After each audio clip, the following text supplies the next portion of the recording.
Here's what the Lord's vision is. Jesus was asking this guy a question in Luke 10. He said, what does the law say? What does the commandment say? The man answered, you must love the Lord your God with all your heart, all your soul, and all your strength, and all your mind, and love your neighbor as yourself. What do we call that?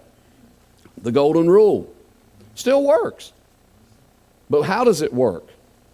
It does not work, as my first mentor taught me, it does not work through main strength and awkwardness. In other words, it's not sweating it out.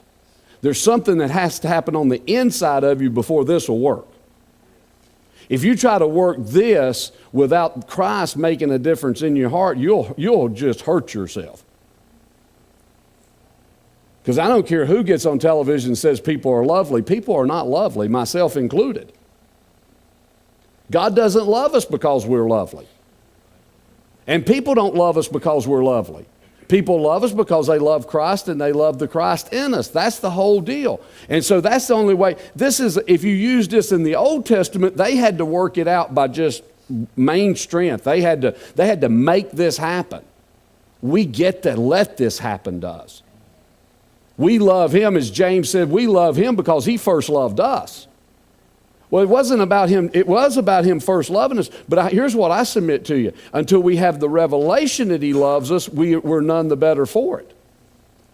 God loves the whole world, but how many people hate God? Doesn't change his opinion about them, but it changes their opinion about them and him.